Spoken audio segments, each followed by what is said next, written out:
অসমৰ এগৰাকী পৰম সুহৃদ নিস্বাৰ্থভাৱে ৰাজ্যখনক ভাল পোৱা আৰু বিশেষভাৱে অসমৰ সংবাদ ক্ষেত্ৰখনত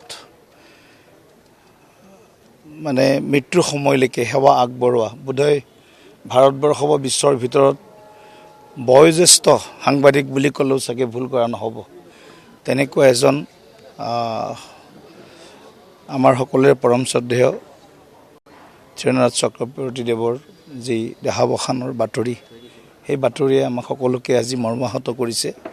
সকলো আমি আজি শোকত ম্ৰিয়মান হৈ আছোঁ আৰু ৰাজ্যখনৰ জ্বলন্ত যিবিলাক বিষয়, বিশেষকৈ আমাৰ ৰাজ্যখনৰ সুৰক্ষা সম্পৰ্কীয়, সাহিত্য সংস্কৃতি সম্পৰ্কীয় বিষয়বিলাকত তেখেতৰ যিটো উল্লেখনীয় তেখেতৰ যি মত, সেই মতে ৰাজ্যখনক সদায় সাহস দিছিল আৰু আমাৰ শত্ৰু কোন মিত্ৰ কোন আচলতে তেখেতে বহু বছৰ বহু দশক জুৰি তেখেতে আমাক সদায় স্মৰণ কৰাই আছিলে। গতিকে তেনেকুৱা এজন অসমক ভাল পোৱা অসম সুহৃদৰ দেহাৱসান আমাৰ জাতিটোৰ কাৰণে অপূৰণীয় ক্ষতি। আচলতে মই ভাবোঁ যে ধীৰেন্দ্ৰনাথ চক্ৰৱৰ্তী ছাৰৰ অৱদান যি আছিলে তাক কোনোবাই পূৰাব পাৰিব, এইটো বহুত ডাঙৰ এটা কঠিন কাম হ'ব।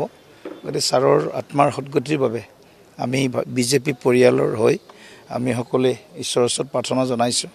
নিশ্চিতভাৱে আমি সকলোৱে ছাৰৰ যি বিভিন্ন তেখেতৰ যি সাহিত্য হওক, তেখেতৰ প্ৰবন্ধ ইত্যাদি হওক, তেখেতৰ কলমেৰে নিগৰি অহা যিবিলাক বিষয়, সেই বিষয়বিলাকক আমি আগন্তুক দিনত সংৰক্ষণৰ কাৰণে আৰু প্ৰচাৰ প্ৰসাৰৰ কাৰণে নিশ্চয় আমি চিন্তা কৰিম।